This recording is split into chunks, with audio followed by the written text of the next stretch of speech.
Hey, everybody, we are visiting. I've got to preface this with I have been extremely excited, like beyond excited, for this guest. One, because I'm a giant nerd that plays video games all the time, so I'm familiar with this guy's voice. One, I used to do cartoon voice work, so voice work is always one of the things that I like to talk about because it's amazing to me.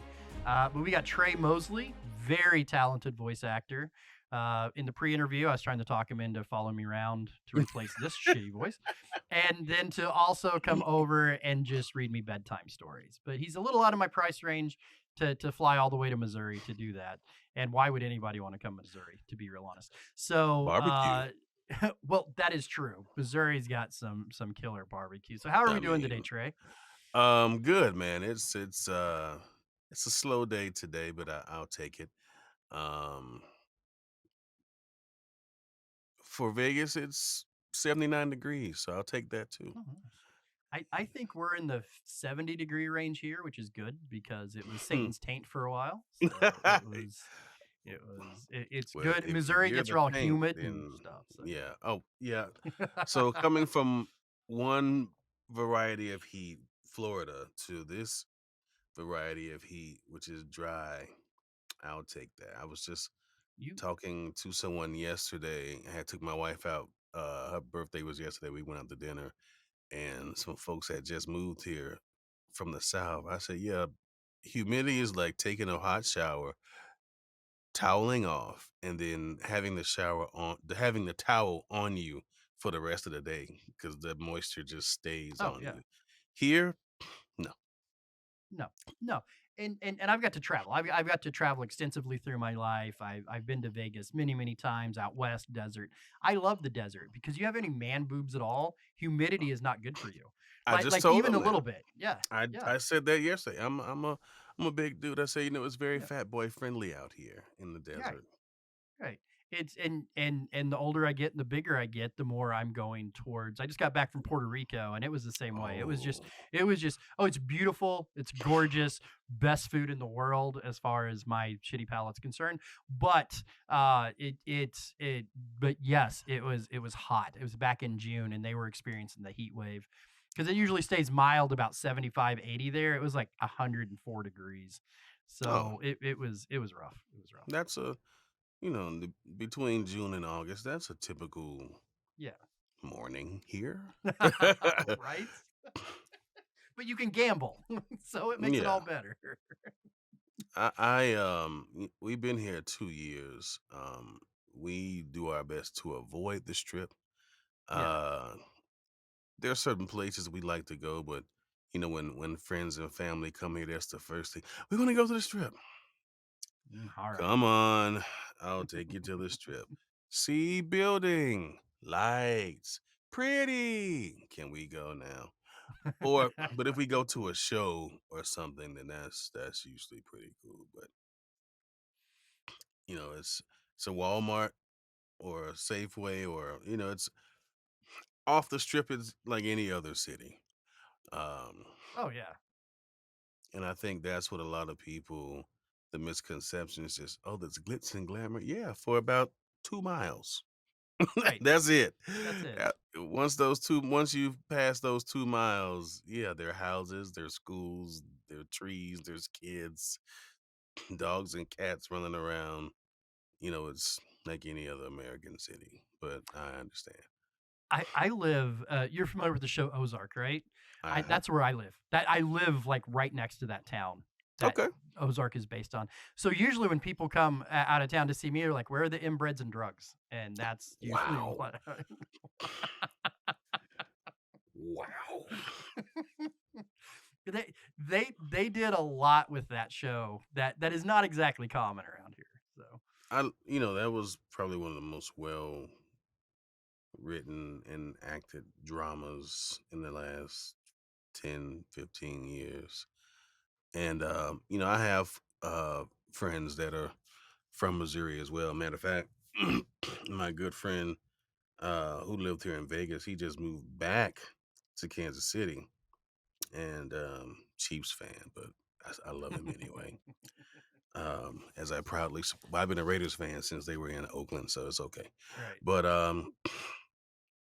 he's like, yeah, man, folks think that we're just out here making babies with our cousins and everybody's on meth. And he's like, there's probably a 0.3% that's true, Right. but it's not the whole state. I'm like, I get it. No. I get it.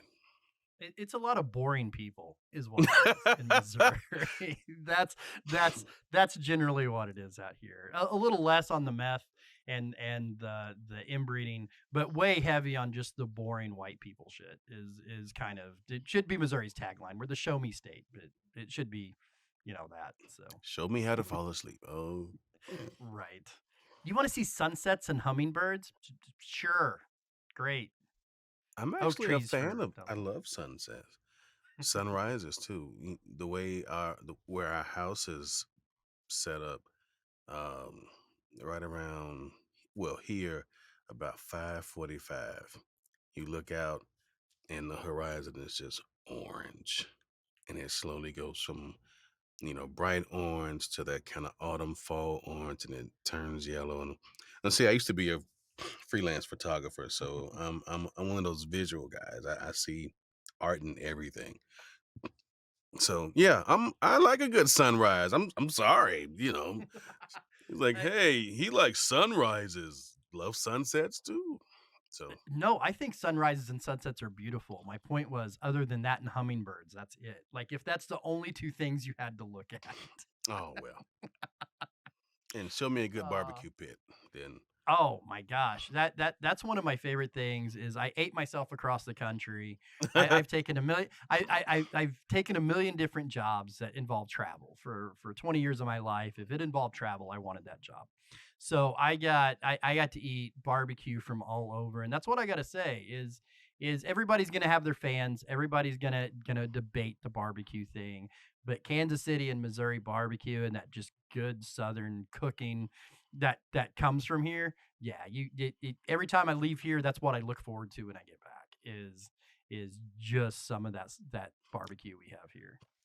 I've yet to experience good Missouri barbecue. I've had barbecue from Alabama, Texas, Georgia, Florida. Um, Strangely enough, Vegas has some excellent barbecue. And from someone who has been grilling since they were 10 years old, it's very hard to impress me with barbecue. I'm like, okay, you slathered it with too much sauce, so that means you don't trust your cooking. Okay, your meat's a little too dry, and this rub is so tangy that my mouth is watering, and not from the meat. It's Right.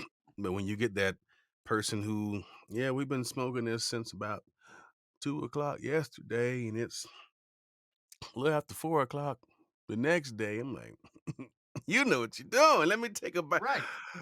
Mm, Mm. yeah, that I like.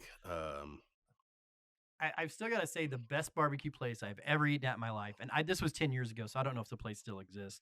It's the Commissary in Germantown, Tennessee, which is right outside of Memphis. If you don't know where that's at, Hmm, probably the best barbecue that I ever had. They also at the time had deviled eggs for $1.25 a piece. So sorry wow. about the people that rode back with me. But it's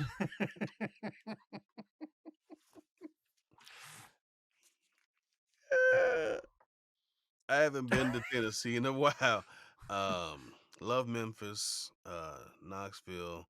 Both places have some great bar. oh Memphis, I yeah, think, was the first place I ever traveled where they actually had a barbecue joint in the airport. right. And when I landed, I'm like, "Do y'all smell that?" And they're like, "What?" I'm like, "Is somebody is grilling in here, man? There's somebody." I said, "I know barbecue when I smell it." I'm like, "Somebody is cooking barbecue in the damn airport." And sure enough, I'm like, "I think I'm gonna like it. Y'all boys grilling in the airport. I'm with that. Let's go." So yeah, Memphis gets a check mark for me in regards to barbecue. So I That's can fair. talk barbecue all day. I have a Traeger and I got a charcoal grill. So and The best barbecue. I really I think we grow up with all the taste of what our mothers and what we ate growing up and everything. My grandfather, Hmm. which passed away a few years ago. No, sorry. Um, well, I mean, he was 89. I'll take that contract, right? Uh, Hey, right. I'm Uh, 40 years away from that, so I'll take right. that contract too. Yeah, I'm setting at 45, so that would give me that would let me have a midlife crisis and it be accurate. So, Yeah. you know, but my first introduction to barbecue was his. He had just this little smoker on the back deck, and the way and he would do that thing where it would be in there for a day, like however, just Yeah. low and slow, and he would do the thing where he would just hold it and drop it, and it would all fall apart and everything, and I've not find anything to match it. Maybe it's sentiment, maybe it was his technique, but I gotta say that home cooking barbecue just no matter what restaurants you go to, I'm sure you know somebody that is just like I'm going to their house. I'm usually that somebody. Um, so when I go home to Miami, if my friends and family know that, because I always go to my mom's house, if they know I'm in town, what town you barbecuing? Who said I was barbecuing? Well, usually when you come here, we all have a cookout. I said, well, look, if y'all want to have a cookout, here's what I'm gonna need. And an hour later, all this shit is in the kitchen. I'm like, oh, I guess we're having a cookout. I guess we're So having a cookout. yeah, I'm usually that guy. When you say, well, there's always that one person, I'm usually the person they come visit. Even here in Vegas, my friends are like, so what's on the grill this weekend? I'm like, nothing. Just taking not barbecuing today. Because I usually a few times a month they know that I barbecue to wake up. Like, Yeah. I think a brisket's in order today. All right, let's go to the butcher and get some brisket. Let's It's in the blood. Let's shift gears a little bit because I could talk barbecue and food all day as well. Oh, sir. Yeah, yeah. So a little bit of my lineage. I was a stand-up comedian for a few years, toured, traveled, started doing podcast, got into marketing from doing podcasting, and went off on the professional. And now through this weird turnabout of, I'm back to podcasting. So, but trying to do it a little more professionally. I don't know how well I'm doing. But one of the things that interested me about how you were about having you on is like I said at the beginning, voice acting. How long this is your main profession? I'm guessing Yes, sir. is voice acting. And you got blessed with the voice for voice acting. I don't want to take anything away from your accomplishments, but at what point in your life did you go, "Uh, I can just do this and make money from it"? Is what's crazy is growing up as a kid. Um, I'm the youngest of three. So by the time my sisters were gone, it was just me and my mom. Um,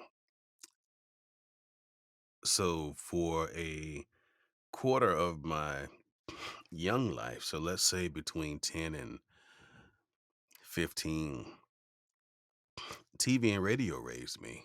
My mom was Hmm. a school teacher, so I usually get home before she did.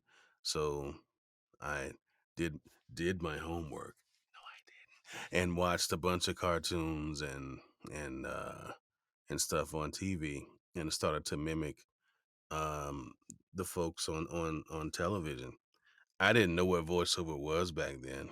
I probably would have been a child VO if I knew how to get into it because Hmm. I was a natural mimic and still am to a degree. And when it came to accents and dialects, I could hear somebody say something, and then I'm walking around the house.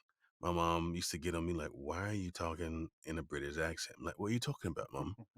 I'm not talking in a British accent. This is just how I talk." She's like, "What is wrong with my child?" And this is me at 10. People come, like they would call the house. I'm like, "Hello, are you looking for my mother? Just a second, Mum. There's a phone call for you." She's like, "You have to excuse my son. He a little different." So it's always It's always been a thing. Yeah. it's always been a thing. But how I actually got started in the business, I've been doing it since 2009. Uh, I got laid off from. I was working with, uh, as they say, to protect the source, a financial institution.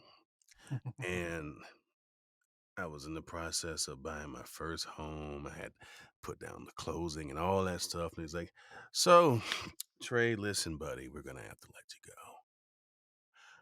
Yeah, can I get those closing funds back? Because I'm not gonna be able to afford this house." Luckily, I got all my money back. But sitting home with they gave me a pretty decent severance, and I had just gotten into uh the market, stock market. And I had bought some stock in this company. It's like $60 a share called Netflix or something. And then that stock ballooned to 300 a share. I said, I don't have a job and I need money. So I'm going to take some of this stock. And I lived off stocks for like a year. But watching a bunch of cartoons and documentaries on Netflix, I'm like, I could do what they're doing. It's been a while since I've been on because I used to um, do spoken word performances as a kid, reciting poems that I had to remember, Langston Hughes and stuff like that. So that has always been in me to perform in some sort of way. Sang in the choir, had a singing group. So I think performing and entertaining has always been inside of me.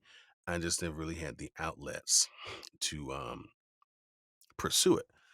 Um, so again, watching these podcasts and documentaries and cartoons and stuff, and I'm now paying attention to the names.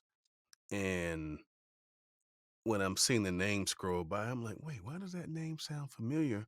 And now we got this cool new thing called the internet. I went and Right. looked it up. I'm like, wait, so the guy who did that cartoon just read this documentary about sharks? So you can okay. And started to just spiral down the well. And the more I read up on it, I'm like, I think it's time to pursue some form of entertainment. And I think this because I thought they were just called announcers when I Right. kept reading into it, and he's a voice actor, he's a voiceover artist, he's a I'm like, oh, so it's voice, so okay, gotcha, and jumped in feet first. Um, had no agent, had no equipment. Again, took some of that good severance and Netflix money and went on to the Guitar Center and got me some monitors, a microphone that I still have to this day, my AKG Perception 220. I will never get rid of it because it was my first. And just started sitting in front of the mic, reading fake scripts and just hearing how I sound or trying to mimic again what I hear on TV. It wasn't until like 2012. Went to my first VO conference, and between 2012 and 2015, 16, started to slowly get my name out there um, with marketing and just being around these different conferences and go, oh, that's so and so. I kind of walk over and just kind of listen to what they're talking about. Like, okay, don't know what that is, but all right, I'm gonna write that down when I get back home. And then, oh, hey, weren't you the guy on that, commercial for? Yeah, that's me. I'm like, oh, okay. And now he's talking, I'm writing. So I'm just absorbing all of this stuff. And by 2016, I started getting a lot of work, but not to the point where I could go full time. I was at one point I was working temp jobs during the day and recording at night. In some cases, hey, you got a gig, man, you need to record. I'm like, I'm at work right now doing customer service. So I got cell phone in this hand. I got my thingy in my ear. I'm like, thank you for calling. May I place you on a brief hold, please? Thank you. What you mean I got a gig? Yeah, they want you to record right now. Ha! I can't do it right now. Yes, it looks like your account is past due by 5 days. Can you make a payment on that, sir? Excellent. I'll transfer you to our default collections department. Please hold. Okay, so listen, I'm gonna run to my car and do it in the car. So I'm like telling my boss, I need to take lunch early. Man, I need to take lunch. Okay, fine. Run to the car, laptop in my hand, holding the mic like this. I'm sweating because we're in Florida Right. and Yeah. can't have the air on. So I got the laptop there. I'm like, and go. I'm like, wait, okay, where's the script? So yeah, it was a lot of that So at first. I got a few questions because I want to hear the rest of the story, but Sure. I got a couple questions. What was your first paying gig? Like when you decided to go down this road, what was your very first paying gig? It was a PSA telling kids to say no to drugs. But wait, in Spanish. Did Um, did you know Spanish? well, growing up in Miami, Oh, of course, some yeah. would say it's the primary language now. Yeah.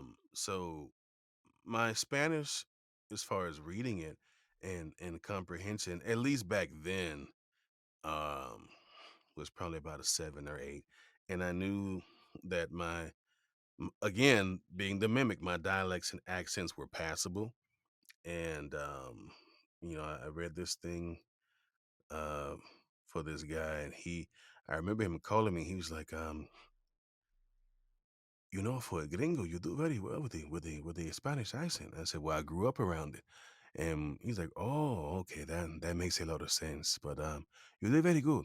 So listen, we have a few more spots we want you to do, and we'll pay you say $2.75 per spot.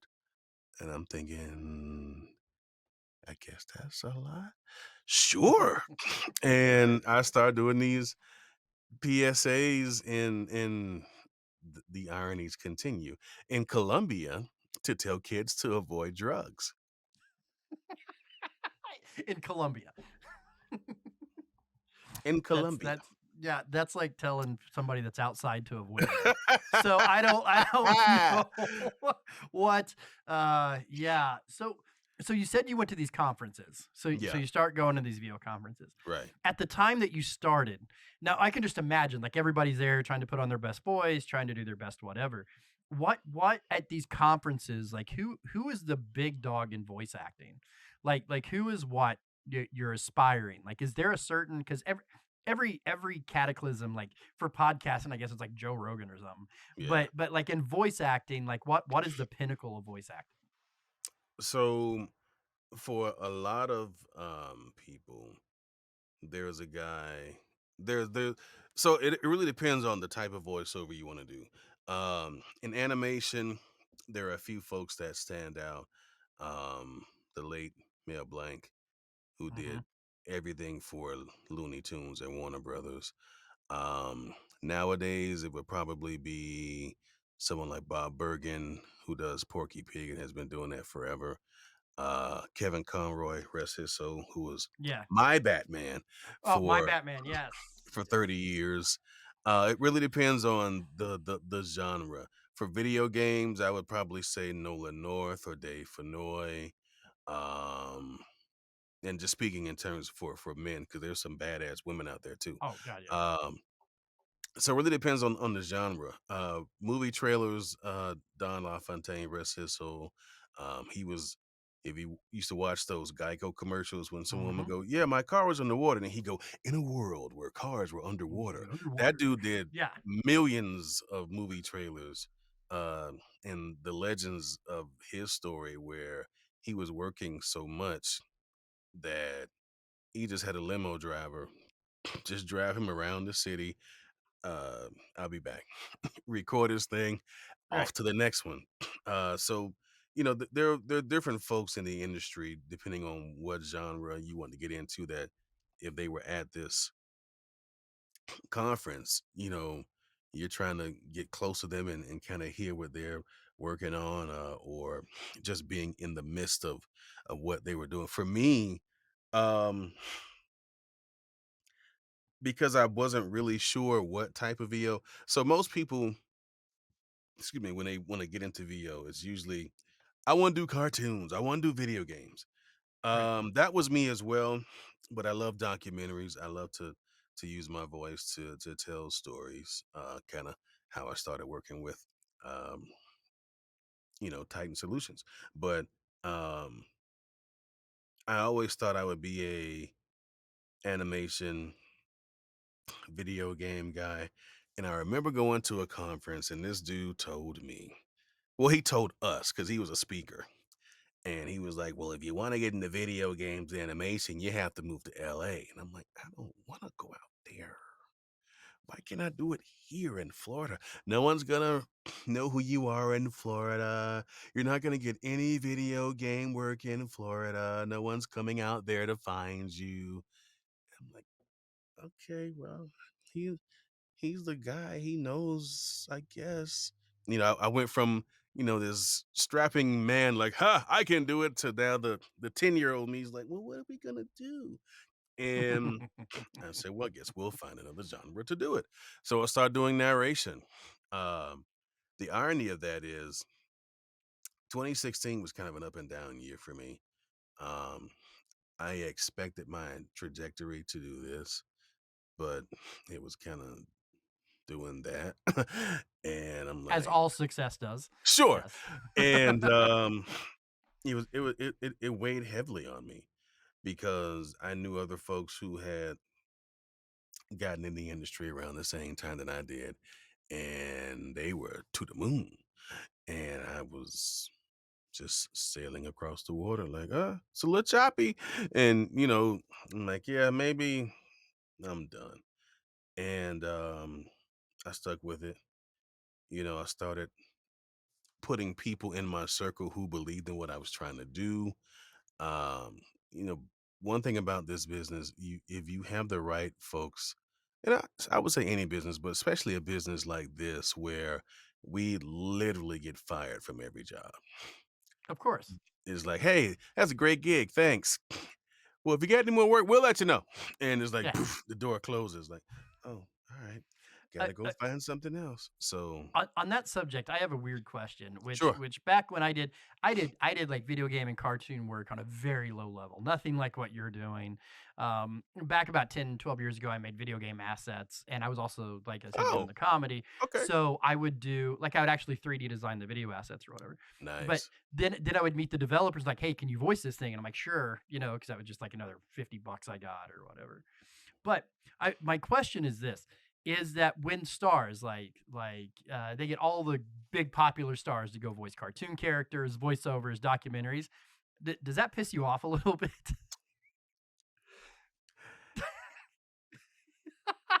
Oh, you can't answer that question. That's what Oh, I'm sure I saying. can. Oh, Absolutely okay. it does. Absolutely it does. But I also understand the way the business works. If you say, hey, it's the new such and such animated movie starring Tre Mosley and, and Ryan, they're like, Yeah, okay, yeah, we'll go see it. But if you have, it's the new so and so with Meg Ryan, Kevin Hart, Issa Rae, like, oh, right. Yeah. I Oh know wow, those I'm gonna go people. watch that. Yeah. They'll go watch it. But what usually happens is they will give the stars top billing. But what I get a little sense of satisfaction when the credits are rolling and I see all the background voices and I see all the VO buddies that I know that Right. got in the movie. I'm like, okay, that's cool. But it would have still been cool to be a main character versus, you know, in this scene, a rock is falling from the building, and that one person goes, "Look, what are we gonna do?" I may know that person, and Right. then the star comes in as the hero. I'll save you, and then he gets top credit. I'm like, but I know them, So, so I'm always rooting what, for us. other than the most recent, what is the biggest project that you've worked on? Ooh, so many tie-ins with the questions that you're asking. Right. Uh, which is good because all the threads are woven. Um, to date, the biggest, probably the game I just did, uh, Starfield, um, which is a massive, massive. Oh, Massive game. oh, yeah, you're telling me my wife would like to see me again. So, so um, just a little pause here. This is how me and Trey kind of got hooked up. So I log in the other morning. You don't understand. I don't fanboy out about much. I'm one of those guys that I have to keep making new bucket lists because I just go do whatever the hell I want with my life, right? So, big Bethesda fan, huge. mhm. I spent more time playing Skyrim and Fallout than I did raising my own damn kids. And so I log in after the first weekend that it comes out, just totally ignored my wife, played Starfield for like 3 days, just never put it down. So I come back to work Monday morning with a video game hangover. And I see my boss, Cash Miller, talking to you about your role in Starfield. And I'm like, I was just on. Are you fucking kidding me? Is this really what's happening? Like, it's a running joke in my house that I think I live in a simulation because I don't know. I just think that's plausible as anything else. But I'm like, it's got to be. I just spent 80 hours playing Starfield over the course of like this last week. And here I'm trying to book someone from Starfield. That's that. Have you That's finished the game that's yet? I've got a couple spoilers, but I'm right there. I have I not Yeah, finished the right, game right, yet. right. Right. No, I'm not. I haven't. And that's one Oh, of the cool things about the game is I because I'm like because in those Bethesda games you can literally get lost. That I have never in my life seen so many damn side missions, and my ADHD is just like, oh, let's go do that. Oh, let's go do that. I was like 2.5 days in before I ever started the first main mission. So same here. I have yet to follow Sarah and get the mission started right, at the I'm like, not yet, because I'm trying to get up my credits, get some right. XP. I want better weapons. Me and Vasco out there doing what we do. And I have not started the main mission yet. I'm just out there So having dog fights in space, chasing pirates. so before we get too deep into this, because I know we're just going to go off on this, who do you voice in Starfield? So, in Aquila City, there is a guy named Aldwin Wright. Um, he's not hard to find.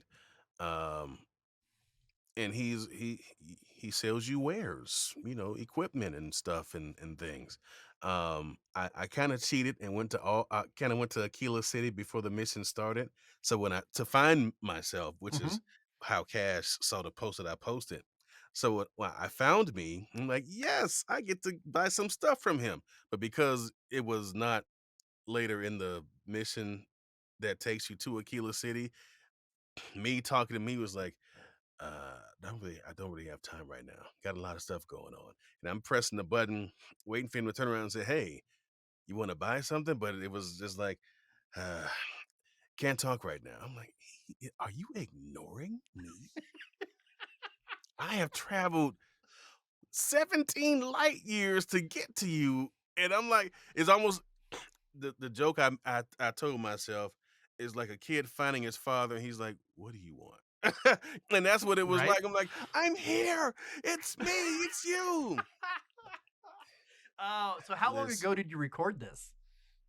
so the game came out First September of this month. Yeah. 6th or something, Yeah. and it probably took me about a week to find me. I was actually on the phone with my sister, and I'm like, for whatever reason, I couldn't jump to. And I said, "Oh," and that's when I learned about the jump system. You got to go from this thing to this thing, and I said, Yes. "Okay." So I jumped here and then jumped there. I'm like, "All right, I'm here." I just ran past everybody. It was like, "Hey, there's a something's going on with the marshal." I'm like, "The hell, with the marshal!" And I ran Right. to find me, and I'm like, "All right, that's him right there in the store. All right, I'm gonna go up to him." I walk up, and you press A to Yeah. talk, and he's just like, "Can't talk now." So So so how long? Because we know Bethesda games take forever. Because I'm probably not going to be alive when Skyrim 6 comes out or Elder Scrolls 6. I Neither one of yeah, us are going to be alive.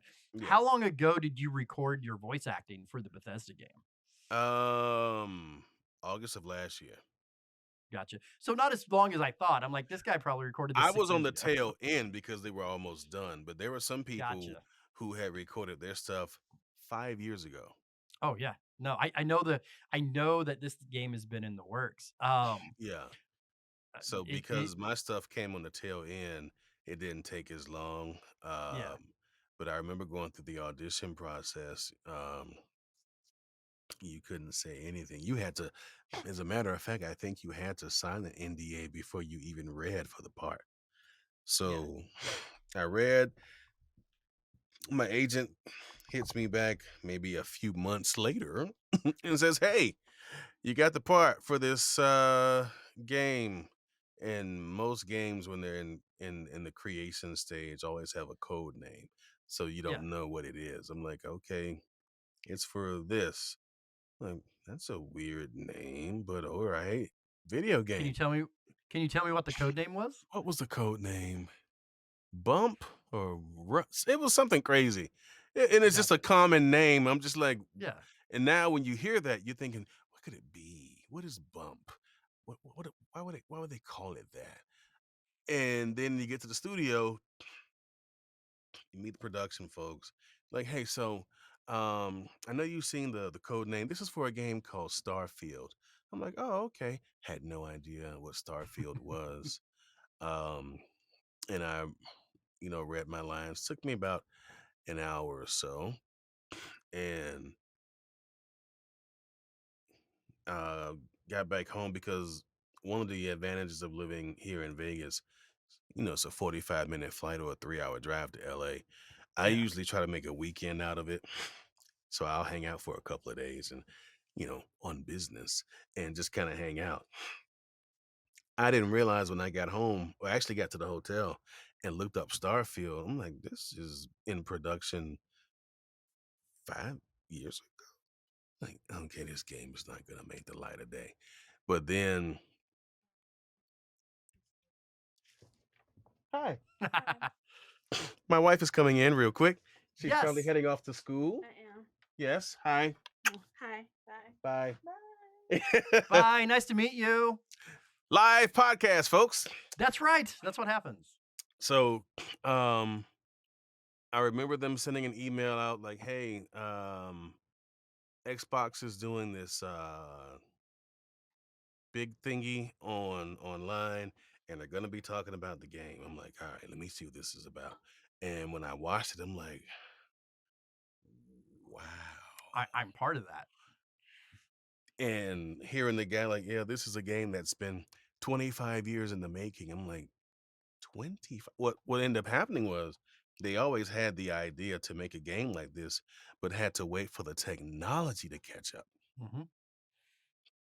And once the technology caught up, well, the game is I think they said they've already surpassed like 6 million downloads. 10. Uh, They're last time is I that looked, it was 10? at almost 12. Yeah. Oh, there you It was go. at almost 12 last time I looked. Yeah. So it's doubled It and the month is not over yet. and I understand that TikTok gives you what you want to watch, but man, every third video on my YouTube, on my TikTok, on social media, this thing is massive. It is beyond massive, and it's No, it split. There's is. people that absolutely hate the game because if you've never played a Bethesda game before, you don't know for the world of annoyance you're in for. But after you play it for a while, like with Fallout or Skyrim or whatever, it becomes Mhm. it's like there's my main game on Fallout 4 when the last I checked was like at 1,200 hours. Now this is over Oh, the wow. course of 8 or 9 years, so however long this game's been out, and Skyrim's even longer than that because they give you so much to do and so many things to do that you're never done playing it ever, like ever done playing it. I don't mind games like that. If I can find a game and you're just playing forever, like right now, one of the games I'm playing, if not um, Starfield, I love Deathloop, and I know a lot of people were on the fence about Deathloop. Yeah. It's a pretty cool game, and I like games where if I do all the main missions and then I'm done in like 10, 20 hours, eh, that's it. I need Uh, more. So if I can spend 60 hours just doing side missions and once I've gotten a whole bunch of XP, I've badassed my character out, and Oh yeah. people are shooting me. I'm like, ha, that I don't feel that. Pew, and then one shot, and they just like, yeah, because I'm that guy. I'm cool with that, and I got 5 million, whatever. Y'all want that ship? Give me two And of that one, those ships. That's a nice building. Think I'll stay there. yeah. Yeah, kind of like with GTA. Oh Um, yeah. when I got all the money that you could possibly have, I'm just buying stuff. Like, oh, it's a car. What's that car? 600,000. And give me two of them, and then blow it Yeah. up, and then go buy some stock in the insurance company and make the money back. But They yes, they've done one of the things I'm really excited about for the Starfield, and I don't know, like this is just thinking about. Look at what they've done with Grand Theft Auto 5. That Bethesda ooh, hasn't released a I see game where you're like going this with it. with the updates and whatever. And Todd Howard come out and said, we're going to be supporting this for years and years to come. So to see, because there seems to be some broken systems or some not need for some things in the game, they're fun Hmm. to do, but as far as character development or whatever, there doesn't seem much be a purpose for them. I guarantee you that there will be a purpose for these. That I think Starfield, because if you look at flops, and Starfield did not flop by any means, but Not at all. Cyberpunk and No Man's Sky, which is a good comparison to Starfield, they come out and flopped and broke hard. Now people are going back and because of all the updates and things they've done, No Man's Sky is like an 8.5 game. Cyberpunk, I think, is right at around the 9 range now that they've done fixing it and actually giving stuff out. So with the Bethesda team and them coming back to support this, I'm really interested to see how this game grows as you play it. And I actually dig um Cyberpunk. I Oh didn't yeah, get it when it first came out. I waited until usually when I get games, I always wait until the bugs and stuff come yeah. out. And I'm like, all right, I'll wait. And okay. One thing about being on a live podcast, your agent still email you. Like, hey. So it's not work, thankfully. They just let me know something came up. But Yeah. um yeah, I usually wait for the first update or so, and then I'll play. Because I saw all the reviews. I'm like, but something about these utopian or dystopian type games Right. that I always like, because I feel like you get to control the narrative. Even though there's a narrative in the game, but your outcomes, Hmm. you get to control the narrative. Another thing like Starfield. So I'm like, yeah, you know what? I'll play it and see. I was digging it, and then when that Xbox showcase thingy came out, and they were Hmm. talking about the new update to Hmm. Cyberpunk, and they had like Idris Elba playing this character. I'm like, see, I just waited, and at the right time started playing. Right. So I'm cool with it. Oh, me too. I think video game from gaming back when we were on Mario on the console to now has become a complete lifestyle, billions of dollars a year industry. You got single player, multiplayer, microtransaction. It's grown up with us. We've grown up Yeah. with it, however you Instead of want to having to talk do about it. this, like, okay, let me put that Yeah. in. Games You just got to now. pay the bill. Yeah. If you think about the current marketplace, video games annually outgross movie sales, Oh, yeah. because you're basically, how many movies can you play in as yourself or create, and you dictate the movie. That's a finance thing that I taught my kids, which is called for my family called the movie equation. So Hmm. if the four of us were to go out to see a movie, or me, let's just say one person, because you don't really have a lot of multiplayer anymore in the same household. None of the couch sitting on the same couch playing, unfortunately. But anyway, is that if I go to a movie, buy some popcorn, buy some whatever, it's going to cost me 25, $30 to go see this movie, and I'm going to get 2 hours of entertainment.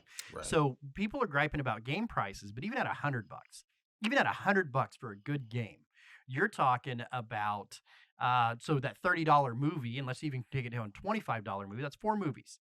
That's four movies, which would equal about 8 hours of time. Once Mm-hmm. again, I've played hundreds of hours. I'm already at 4 days, 18 hours, and 32 minutes on Starfield. You know, that's more than I'll ever get out of any movie. So Right. I've paid for my purchase already through just through my entertainment budget. No, that makes a lot of sense. You know, going back to the GTA reference, you got three possible endings Yeah. in the game, and I've played where I played all three endings. You know what I'm saying?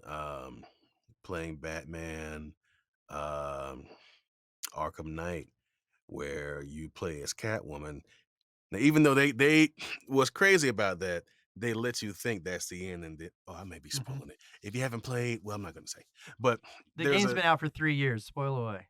okay, great. So, you play as Catwoman, and in this particular scene, and you have the option to go back and save Batman, who's about to be killed, uh, or you can take the gems and jewels that you found and leave Gotham forever.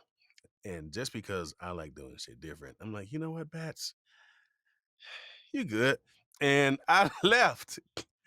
Game ends and the credits are rolling. I'm like, oh, this is pretty good. And when it gets to the end of the credits, it rewinds like a videotape. And you have to choose the other option. I said, are you serious? I thought that It's was cool that they even did that.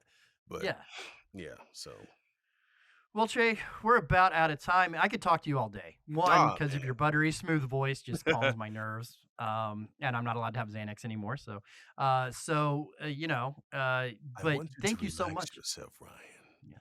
Close your eyes and think of where you'd love to be right now. And then realize you can't be there. All right. And wake up. Sorry. And wake up. But man, thank you so much for coming on the show. It has been an absolute pleasure to have you. Cool, cool. Uh, how do people? What's next? One of my favorite questions is what's next. What do you hope for, or what's coming up, or what can you tell us is next for Trey? Well, um, every day is a new adventure. I am working on my own passion project where I'm developing my own animated series. Um, it's so if you were to put Shaft, James Bond, and are you familiar with the show Luther with Idris Elba? Yes, very familiar. Yes. You put all those guys in a pot and stir it up, you get my character. His name is Jack Ross. Speaking of, my wife actually got a custom Funko of my character Ooh. made just for me. So yay, she's the best. But I'm trying to get people to invest in it. We have a pilot that we have uh partially done, and from there, hoping that it lands on someone's table, gets in someone's radar space, and go, hey, it's a pretty neat show. We'll check it out. Uh, but other than that, for me, it's doing daily promos for different networks. That's my primary main bread and butter.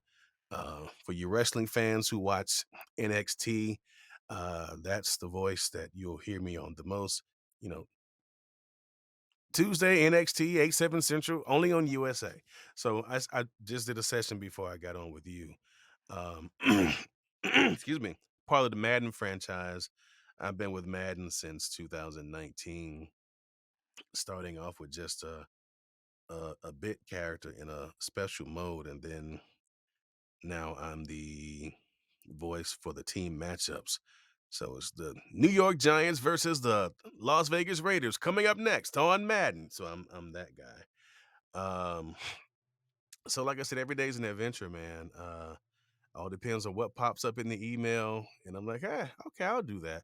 But a lot of the stuff I do is I have good clients that I've been with for years that keep me working every day. And like I said, from 2009 to to now, almost gave it up in 2016. That young lady who you saw earlier, my then girlfriend, was like, you can't give this up now. You'll hate yourself every day. And she was right. And that's why I married her. Um, and from there, instead of having this, it's kind of, been doing pretty good. So I'm in a good place right now. So work begets work. So it's all good. I have no complaints. Well, once again, thank you so much. One, my oldest son, he's 23, loves wrestling, plays Madden excessively, and just started doing Starfield.